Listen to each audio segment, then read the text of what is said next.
The massive space station orbited Nexus, prime like a metal moon. Inside its gleaming halls, representatives from 47 different alien species gathered for what would become the most important meeting in galactic history. None of them knew it. Yet Ambassador Lisa Carter walked through the curved corridors, her heels clicking against the polished floor. She had been Earth's voice in the Galactic Federation for 12 years now. In all that time, she had never felt as worried as she did today. Behind her walked Defense Minister Jake Morrison. The older man had scars on his face from his days as a Marine back when humans still fought wars on their home planet. His uniform was simple and clean, nothing like the fancy robes and armor worn by the other species. "They're not going to listen," Jake said quietly as they approached the main chamber. "You know that, right?" Lisa nodded but kept walking. "We have to try. If we don't warn them now, what happens next will be on all of us." The chamber doors opened with a soft hiss. Inside, the room was enormous. Seats were arranged in circles, each designed for different alien body types. Some delegates floated in tanks of gas. Others hung from the ceiling. A few sat on what looked like beds of crystal. At the center of it all was the speaking platform. Lisa had stood there many times before, usually to discuss trade agreements or colony borders. Today was different. Queen Zar dominated the section reserved for the Karathi Empire. She was 8 feet tall with a body like a giant insect.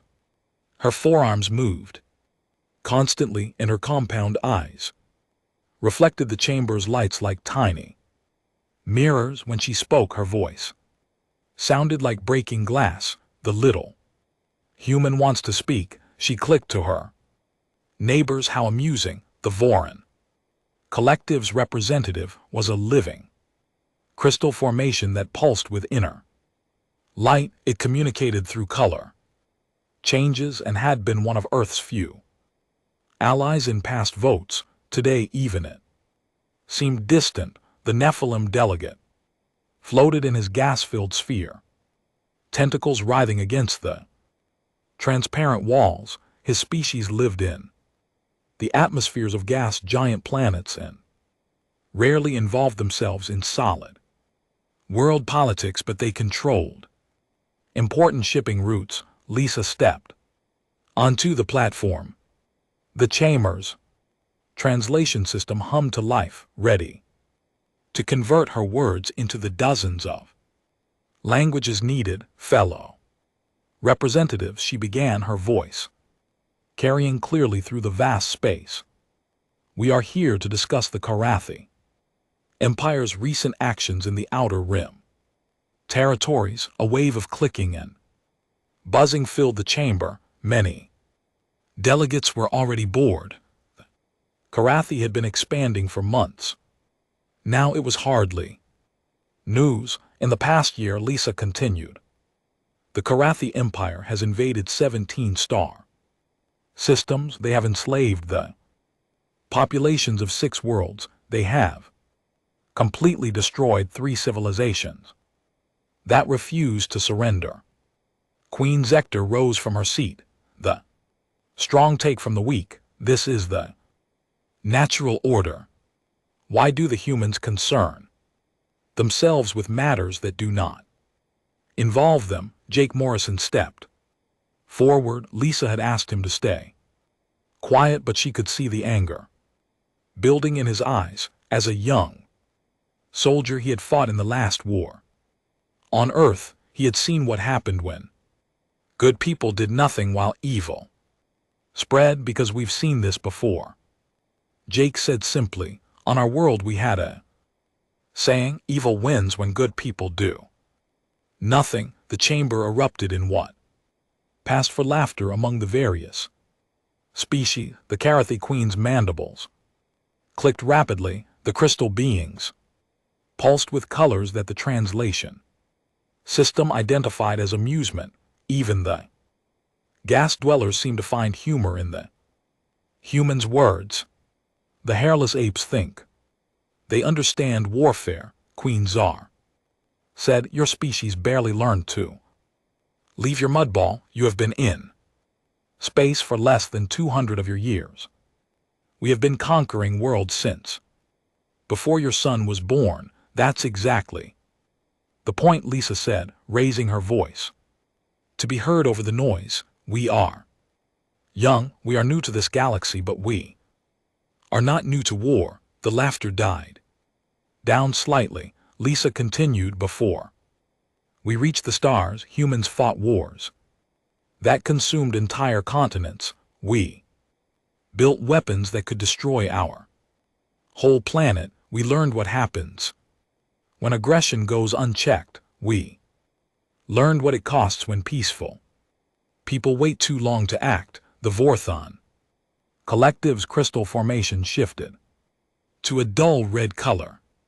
The translation system marked this as concern, but also skepticism. You humans always speak of your violent past, came the crystalline voice, yet you present yourselves as peaceful, which is true, Jake Morrison answered before Lisa could stop him.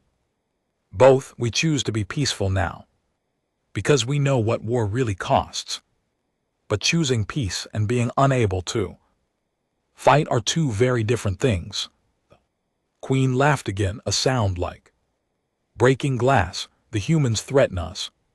With what? Your tiny fleet, your weak colonies. You have perhaps a 100 warships in all of space. The Karathi Empire commands 10,000. This is not a threat, Lisa said firmly.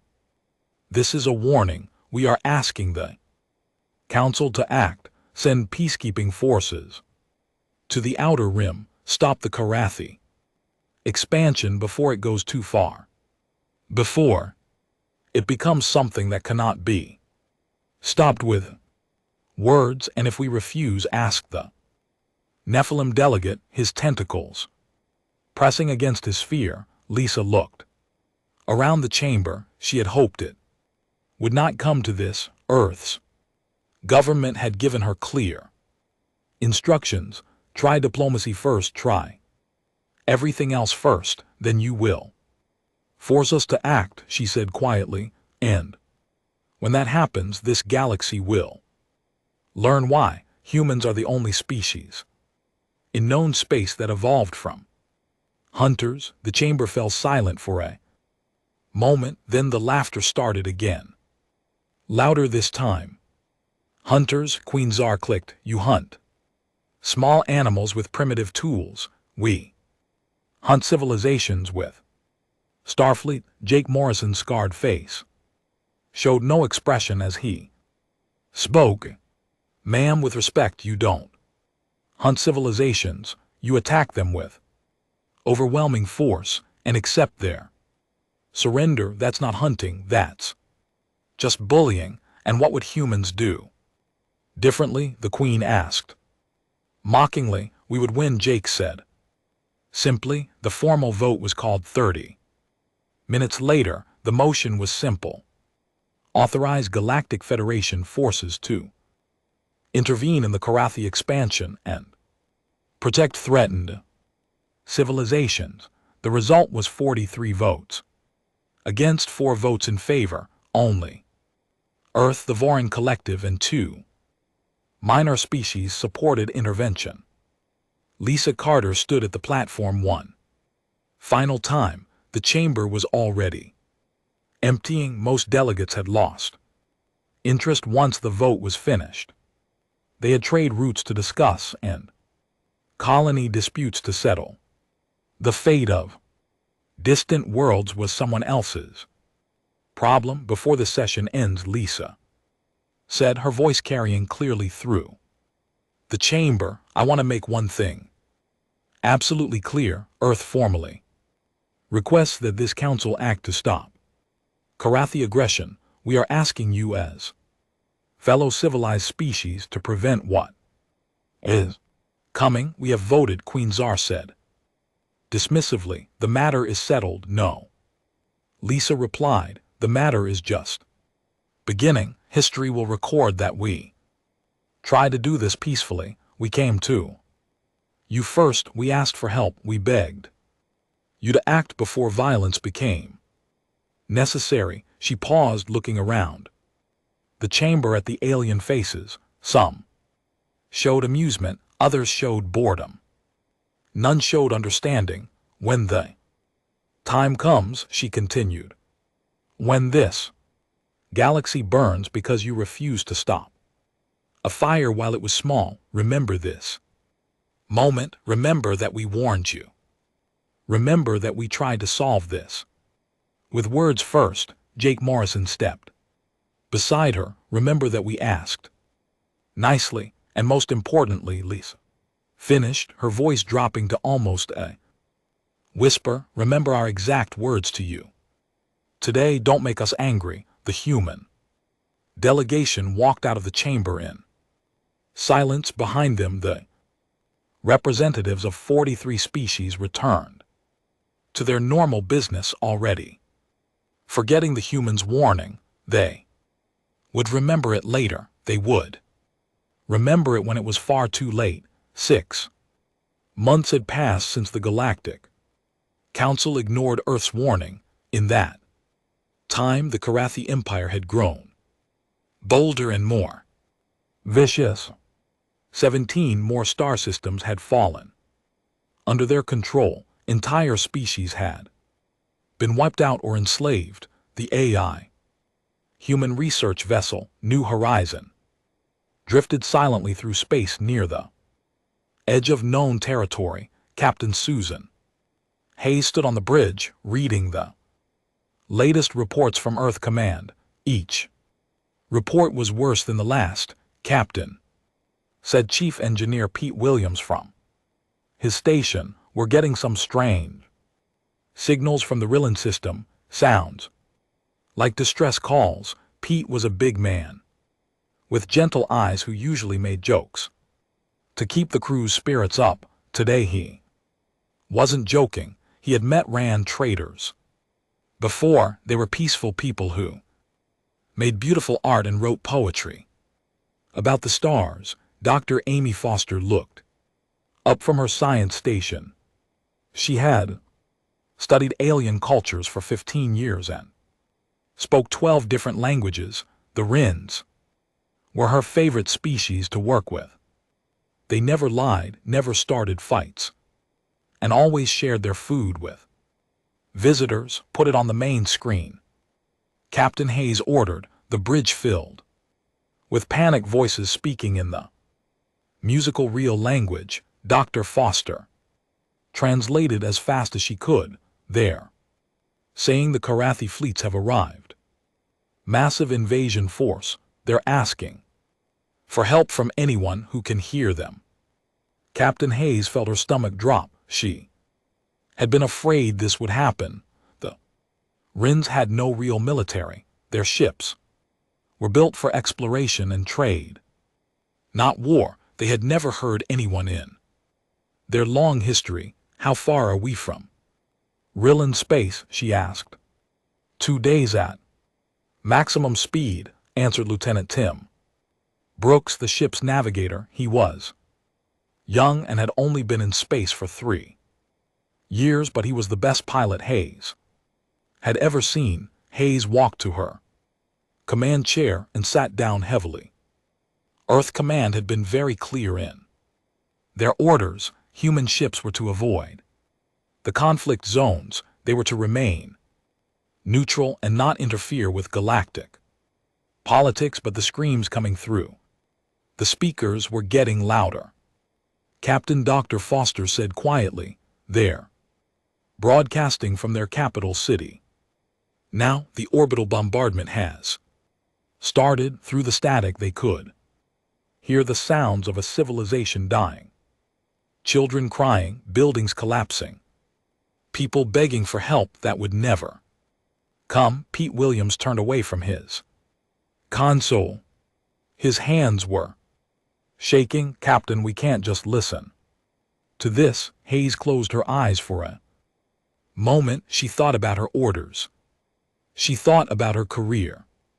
She thought about the consequences of disobeying Earth command. Then she thought about her daughter back on Earth and what kind of galaxy she wanted to leave for her. Set course for the Rillan system, she ordered. Maximum speed. "Captain," Lieutenant Brooks said carefully, "our orders were to maintain neutrality." "I know what our orders were," Hayes replied, "but I didn't join the service to listen to innocent people die while I do nothing." 2 days later, the New Horizon dropped out of hyperspace at the edge of the RAN system. What they saw made the entire crew go silent. Carathi warships filled the space around Rhea, the species' beautiful home world. The ships were massive and ugly, covered in weapons and armor. They looked like metal sharks circling their prey. Below them the planet was burning. The crystal cities that the Rins had built over thousands of years were being systematically destroyed. Orbital bombardment lit up the night side of the world like deadly fireworks. "How many ships?" Captain Hayes asked. "I count 47 Carathi vessels," reported Lieutenant Sarah Davis from the weapon station. "Mostly heavy cruisers and battleships. They outgun us by about 50-1. The New Horizon was a research ship. It had some weapons for protection against pirates, but nothing that could threaten a real warship. Going up against the Carathi fleet would be suicide," Captain Dr. Foster said, her voice breaking. "I'm picking up transmissions from the surface. There's a school under attack. The children—" She couldn't finish the sentence. On her screen they could see the thermal signatures of the bombardment hitting civilian targets, hospitals, schools, homes. Hayes opened a communications channel to the Carathi fleet.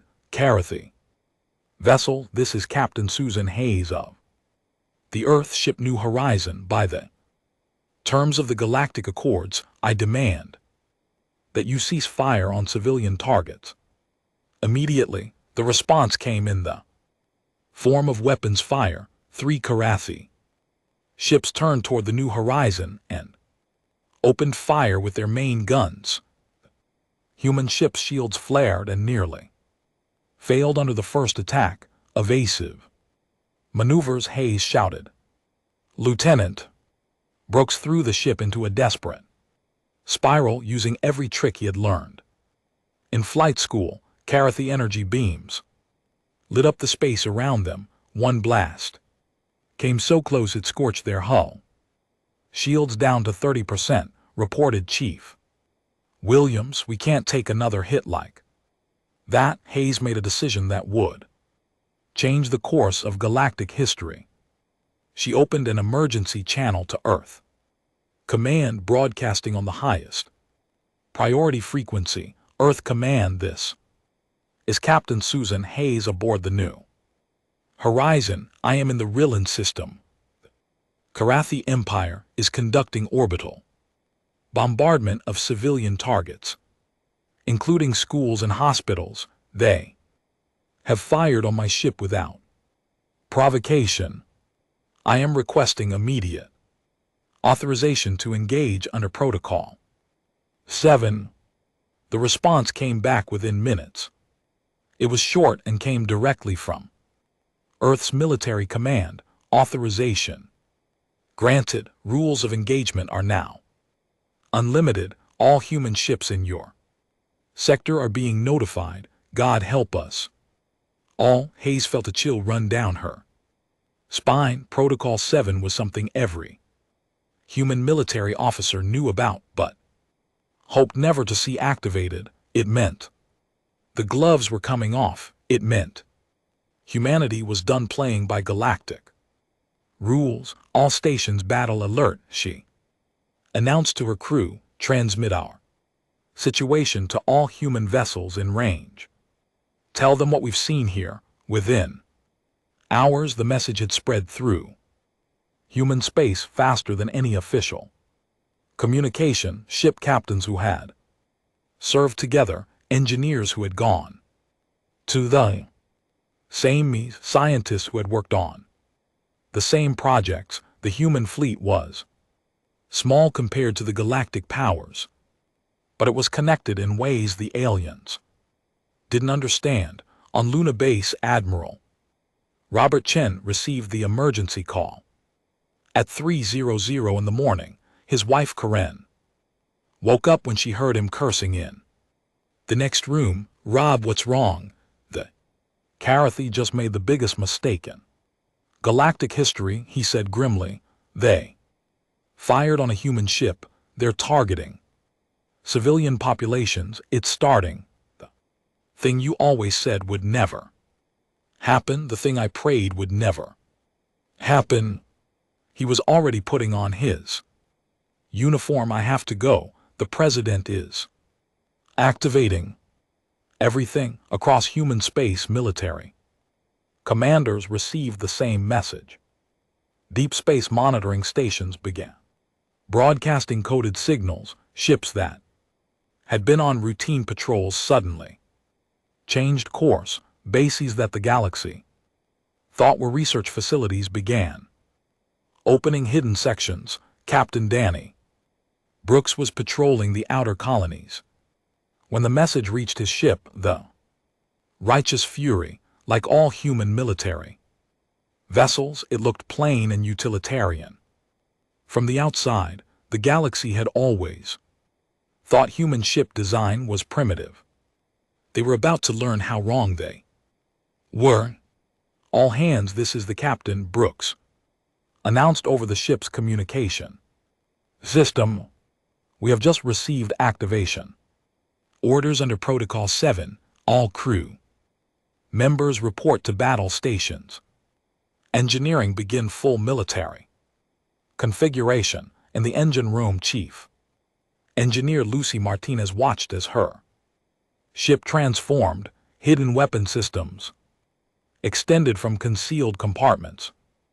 Armor plating that had looked like simple hull reinforcement revealed itself as advanced protective systems. The ship's power signature changed as military-grade shields came online. My God, whispered one of the younger engineers. How long have we been carrying this stuff? Since the ship was built, Lucy replied. We just never told anyone about it.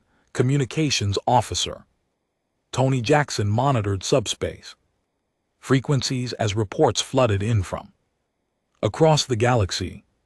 Human ships were appearing in systems where no one knew they had bases. Vessels that had seemed to be carrying trade goods were revealing themselves as disguised warships. But most shocking of all were the reports from the first engagement. A single human destroyer had encountered a Carathi patrol group of 5 ships. The aliens had expected an easy victory. The human ship had destroyed all 5 Carathi vessels in less than 10 minutes. The message that went out across subspace was simple and terrifying. The humans are not what they seem to be.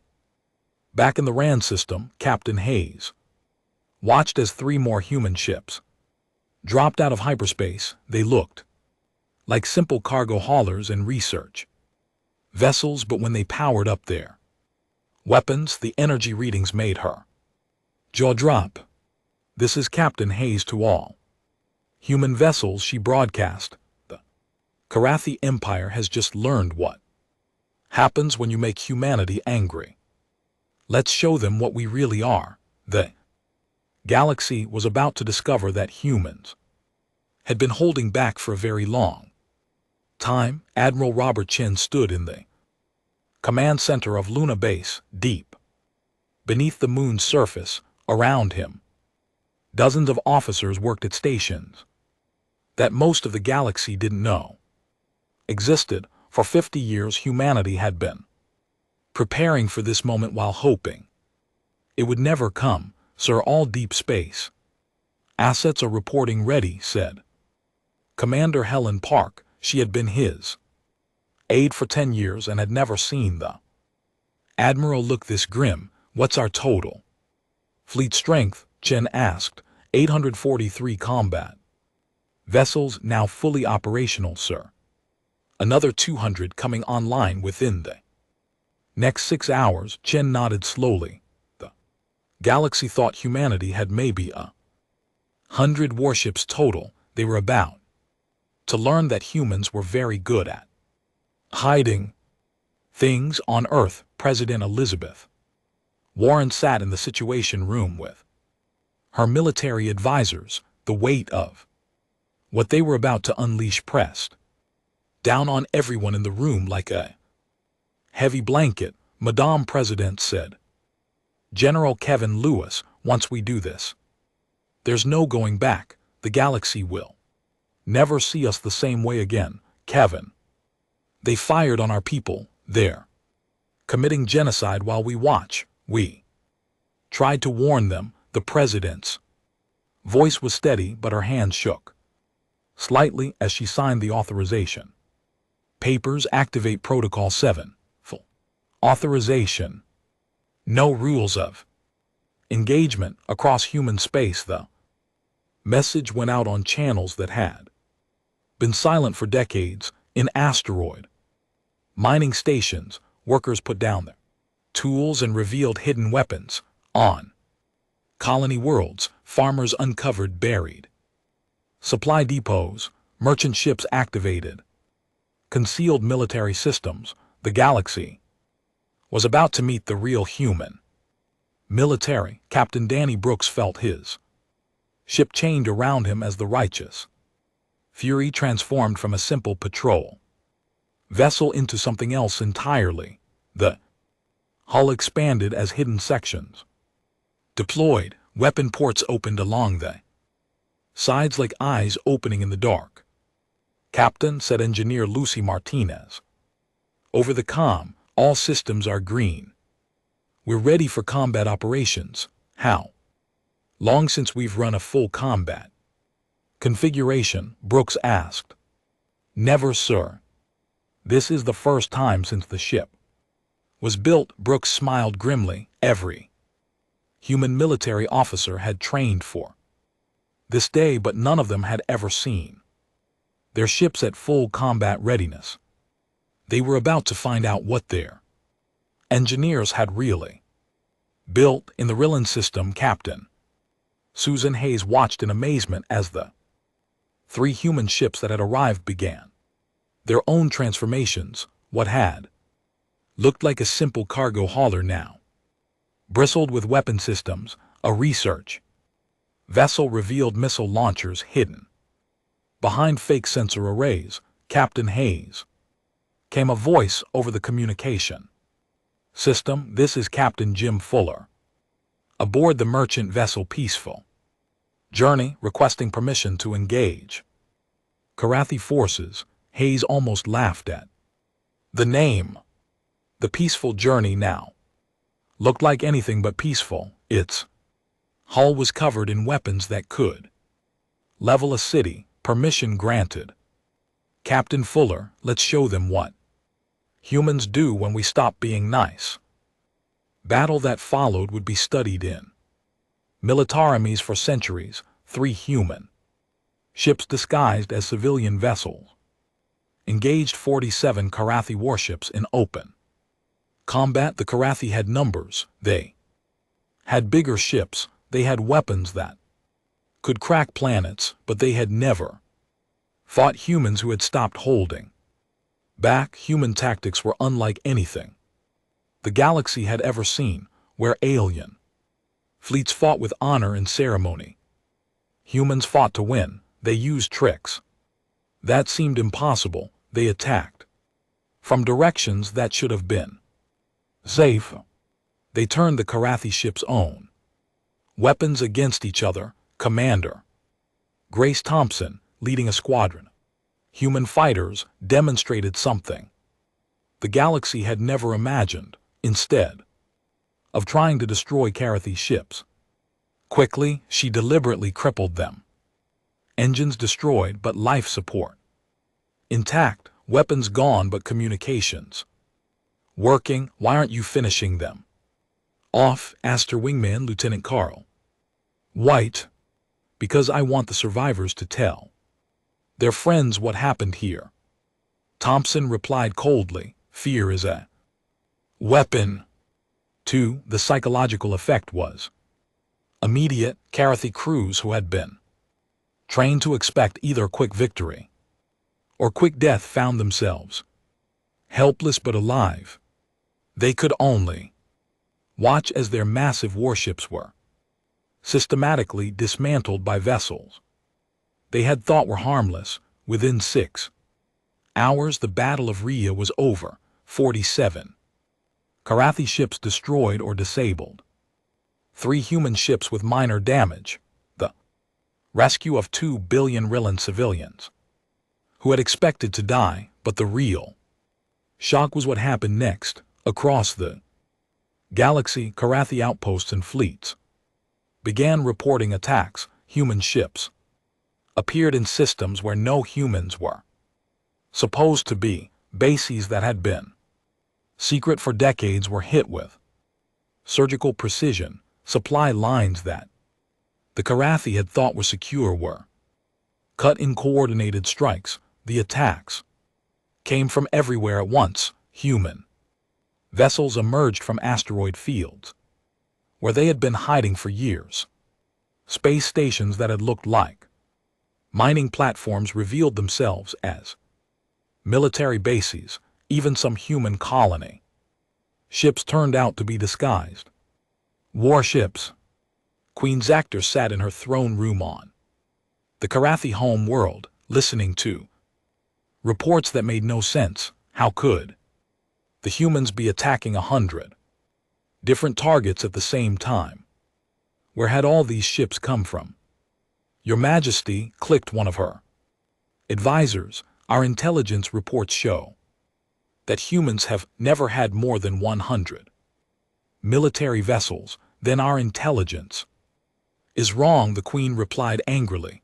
Get me a direct count of human ships currently in combat. The answer came back an hour later. Over 600 human warships were actively engaged in combat operations across Karathi space. Ships that had never appeared on any intelligence report. Vessels with capabilities that seemed impossible.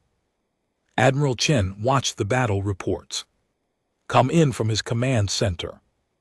Operation Righteous Anger was proceeding exactly as planned. 50 years of careful preparation were paying off, sir, reported Commander Park. The Karathi are trying to send reinforcements to their outer colonies. Should we intercept? Let them go, Chen replied. I want them to see what we've done to their secure territories. I want them to understand that nowhere is safe anymore.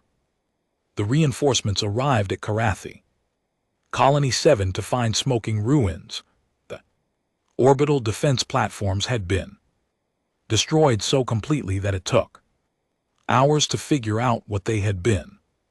The colony itself was intact, but every military installation had been reduced to slag. There were no human ships in sight. Whatever had done this was already gone. Similar scenes played out across dozens of star systems. Human forces would strike with overwhelming precision, destroy all military targets, and vanish before reinforcements could arrive. It was like fighting ghosts who could hit back. Captain Rex Carter, commanding the stealth ship Silent Hunter, watched Karathi supply convoys.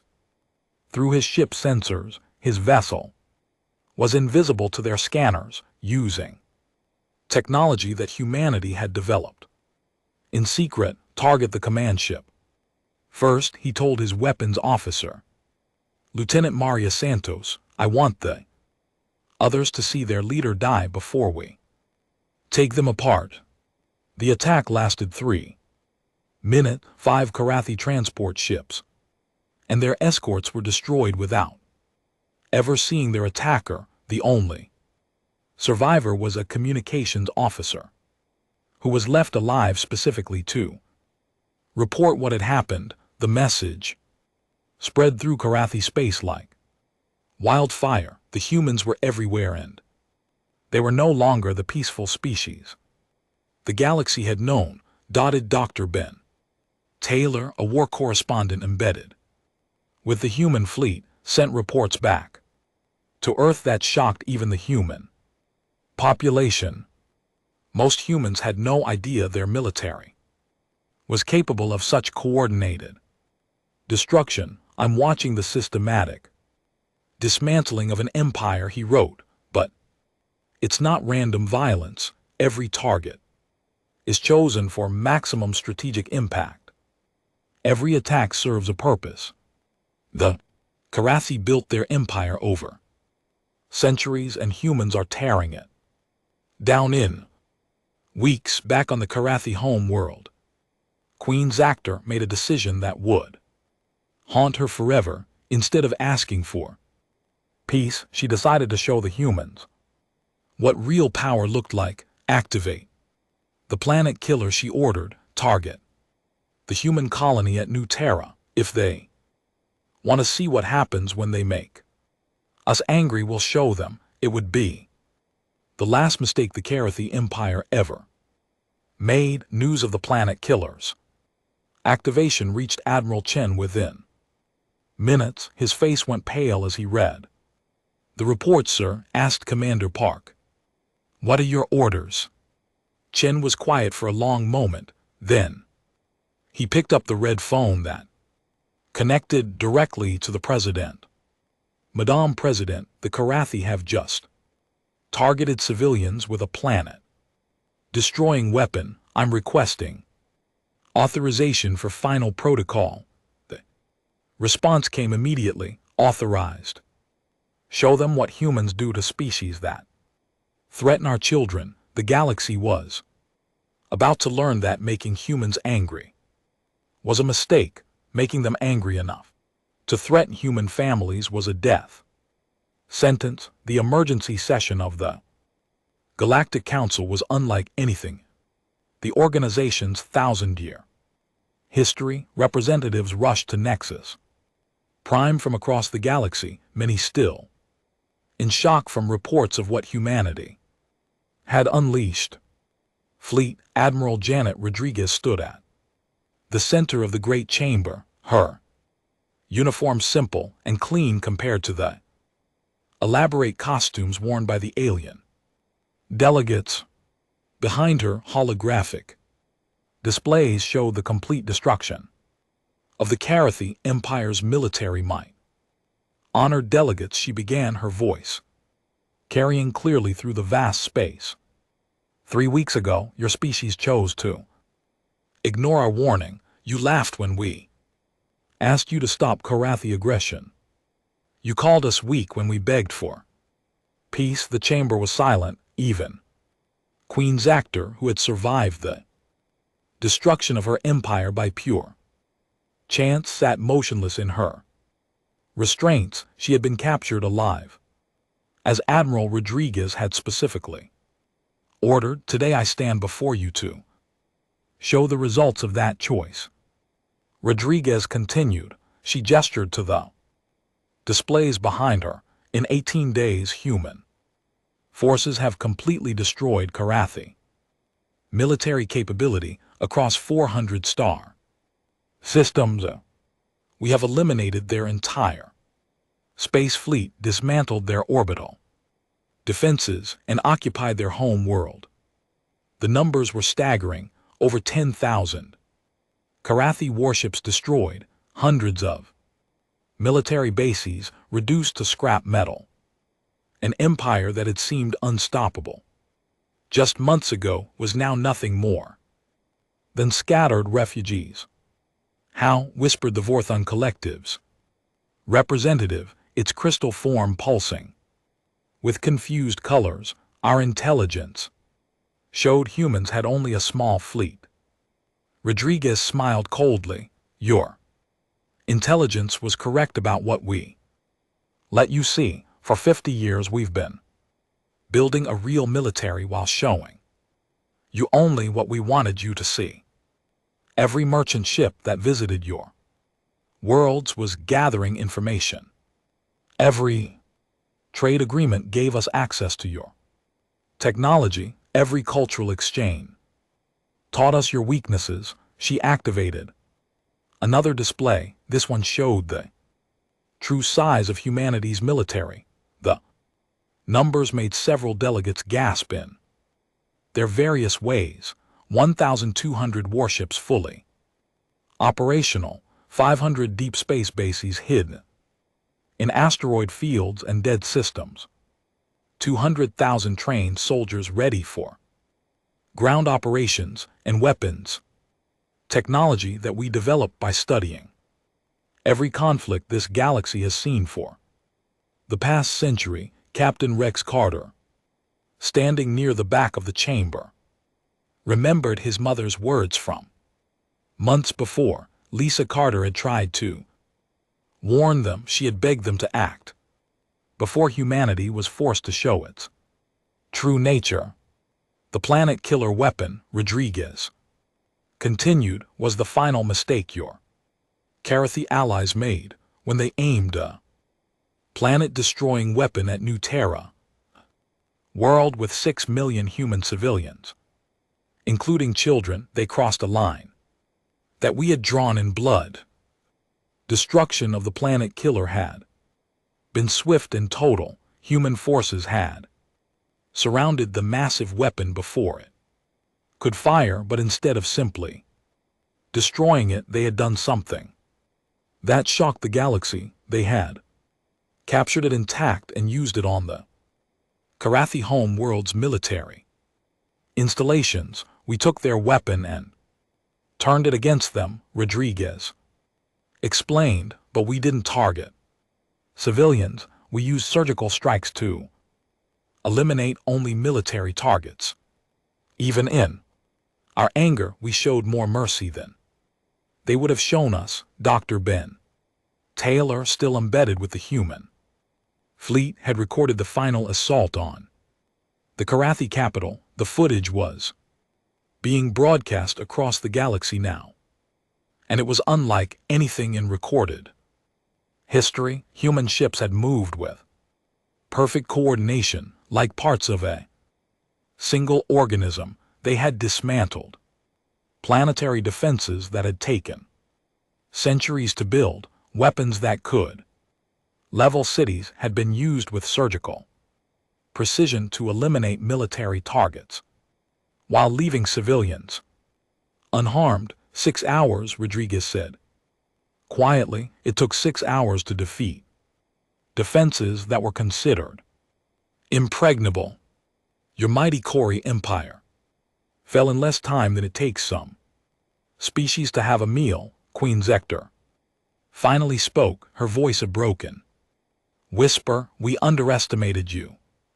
Yes, you did, Rodriguez replied. You saw what we chose to show you and thought it was all we had. You made the same mistake that every bully in human history has made. You confused choosing peace with being unable to fight. The Admiral activated one final display. This one showed human military doctrine translated into the common galactic language. For those who want to understand what happened, study this.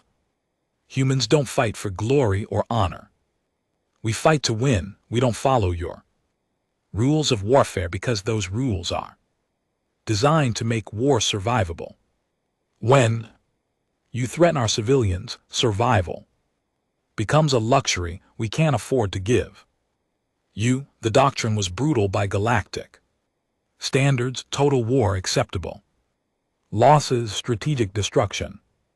Concepts that most species had never considered because they fought wars like games with rules and boundaries. But why? Asked the Nephilim delegate, tentacles writhing in distress. Why Build such a military if you truly wanted peace. Rodriguez's expression softened slightly because we learned from our history on Earth. We had a saying, if you want peace, prepare for war. We prepared for the war we hoped would never come. When you forced it on us, we were ready. General Kevin Lewis stepped forward from the human delegation.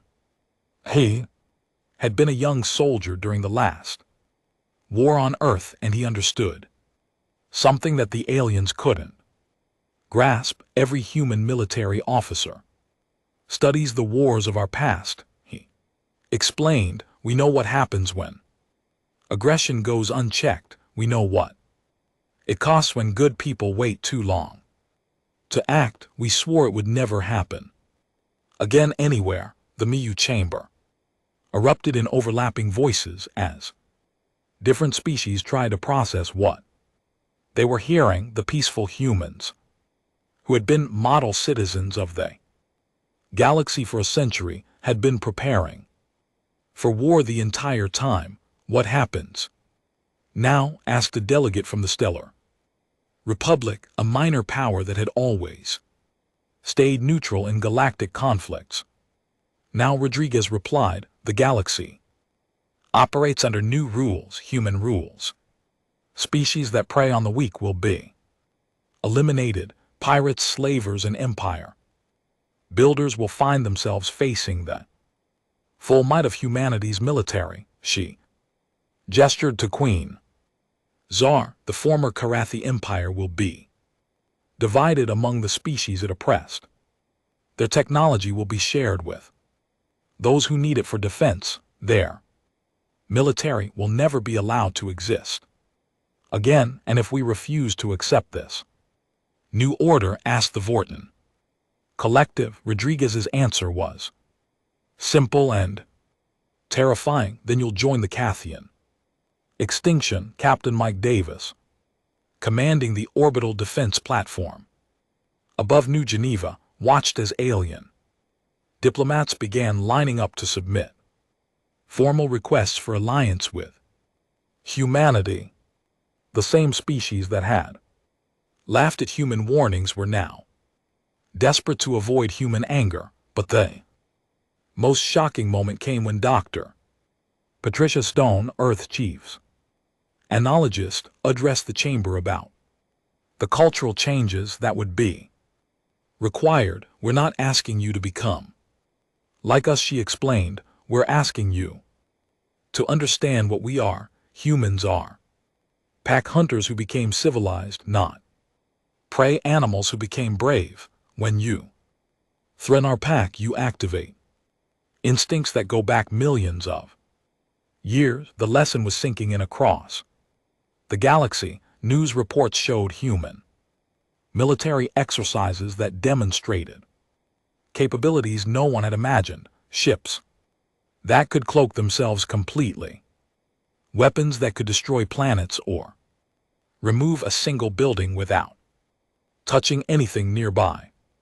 Soldiers who fought with tactics that seemed to come from nightmares. But perhaps the most frightening thing was the discipline.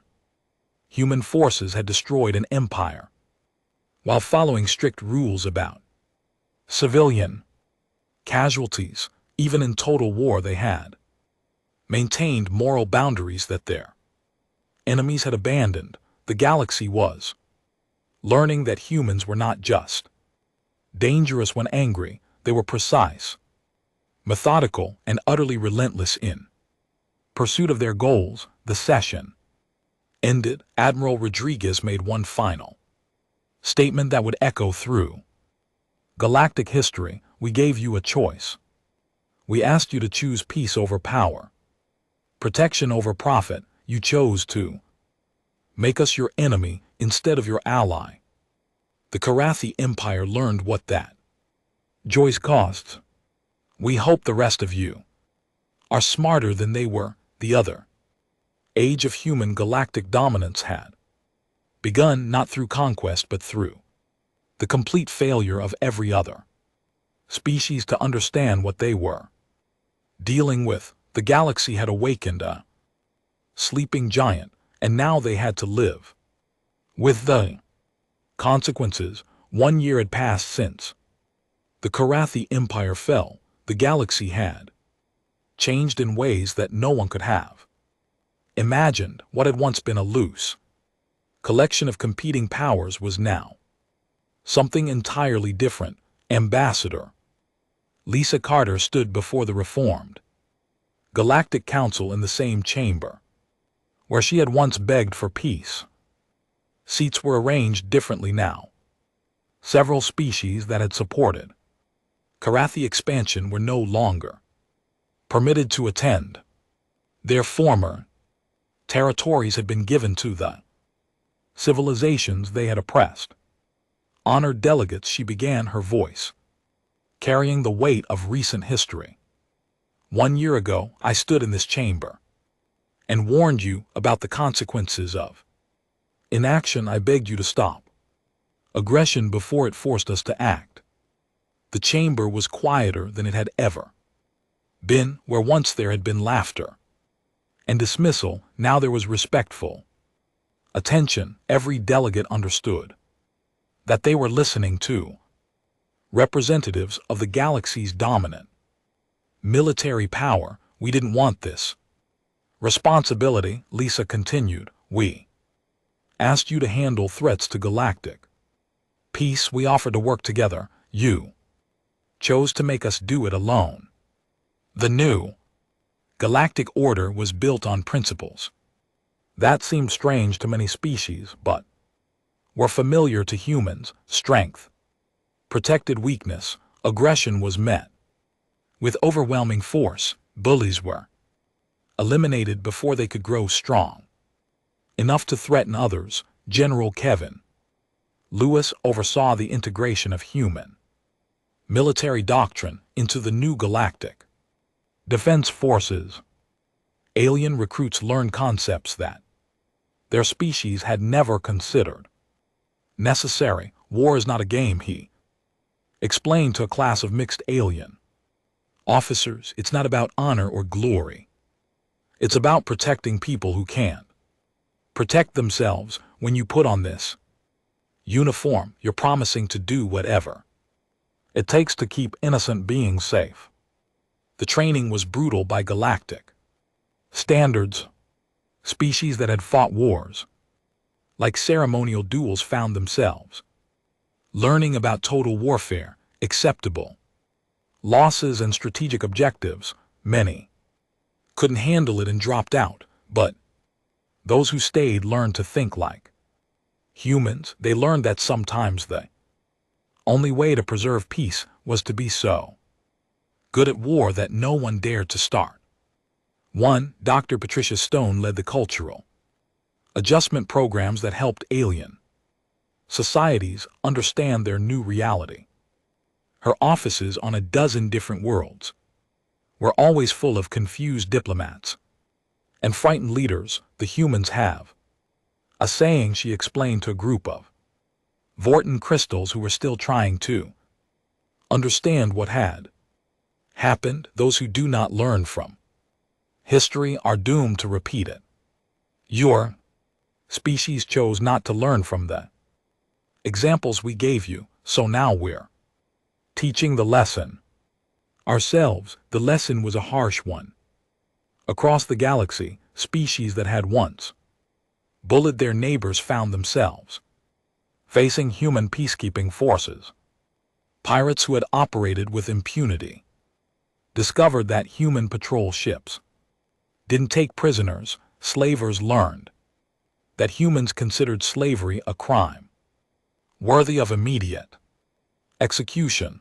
Captain Mike Davis commanded the orbital defense platform above New Geneva, one of dozens of similar installations that now protected key systems throughout the galaxy. Below him, representatives from 40 different species came to study human military theory and history. They were learning about concepts that their civilizations had never developed.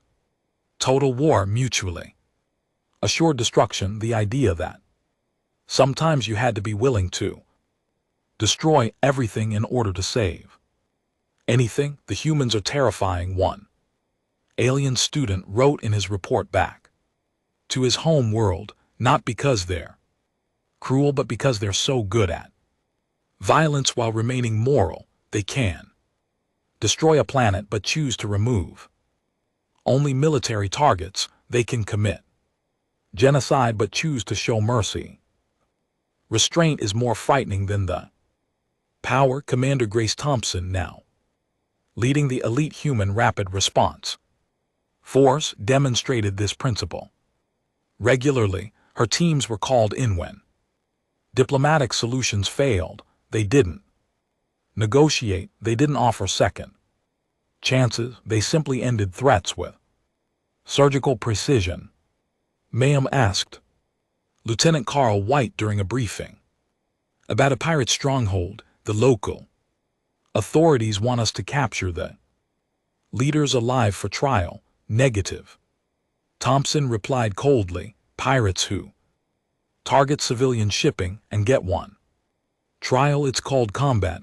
Execute the mission as planned. The psychological effect of human military doctrine spread faster than their actual forces. Species that had never encountered humans began changing their behavior simply because they had heard what happened to those who crossed them. The Stellar Republic, which had remained neutral during the Karathi War, completely reorganized their military along human lines.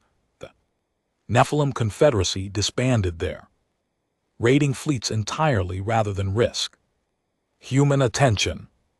Even species in distant galaxies began receiving reports about the hairless predators who had conquered known space. Admiral Robert Chen, now Supreme Commander of Galactic Defense Forces, oversaw the expansion of human influence through methods that would have seemed impossible just years before. They didn't conquer territory. They didn't demand tribute. They simply eliminated threats and left the survivors to govern themselves. Sir, reported Commander Helen Park, we're receiving requests for protection from 17 more systems this week. They're offering to pay for human defense forces. Denied. Chen replied, we don't charge for protection. We charge for reconstruction. After we have to protect people from threats we warned them about. The distinction was important.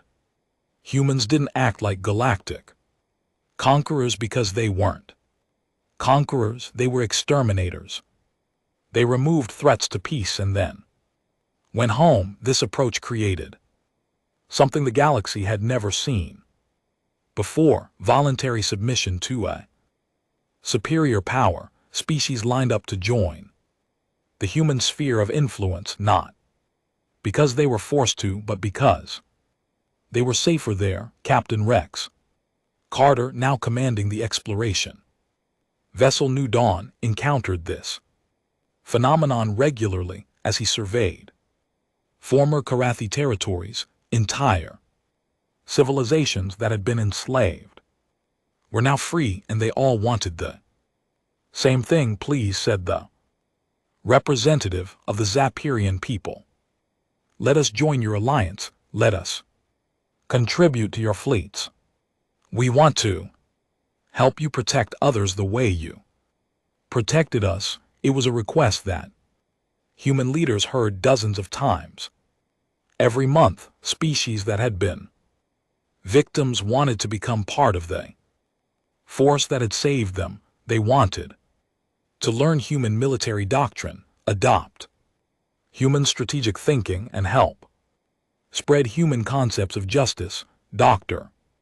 Ben Taylor, who had documented the fall of the Karathi Empire, now wrote about the transformation of galactic civilization itself. His articles were required reading in diplomatic meetings across known space. I'm witnessing the birth of something unprecedented, he wrote a galactic government based not on conquest or economic control, but on the simple principle that the strong should protect the weak.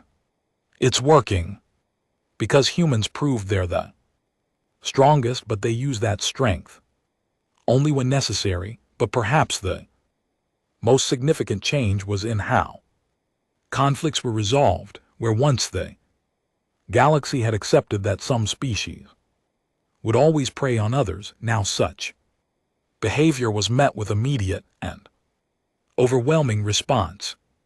The hegemony of Sarn made this discovery when they attempted to restart their slave trading operations. 3. Human ships arrived at their capital world within 6 hours of the first slave ship's departure. This is Admiral Rodriguez came the transmission. You have 1 hour to release all captives and surrender your leadership for trial. If you refuse, we will demonstrate why the Karathi Empire no longer exists. The hegemony chose to fight. 48 hours later, their species was extinct. The message spread across the galaxy faster than light, threatening the innocent meant facing extinction. There were no warnings, there were no second chances, there was only swift, total justice. The second anniversary of the Karathi War approached. Ambassador Lisa Carter prepared for what would be her final address to the Galactic Council. Humanity had achieved what it set out to do. Peace through superior firepower had become peace through fear of superior firepower. We tried to warn you, she would tell the assembled delegates. We begged you to choose cooperation over conflict. You forced us to choose for you. She looked out at the faces of beings from dozens of worlds, all of them now living under the protection of human military might. Regret is a luxury for those who still have choices. You made yours when you ignored our warning. The galaxy is safer now, but the cost was higher than it needed to be. The age of human dominance hadn't come through conquest, it had come through the complete failure of every other species to understand what they were dealing with until it was too late. The galaxy had regretted its choice, but regret couldn't change the past, it could only shape the future under humanity's watchful eye.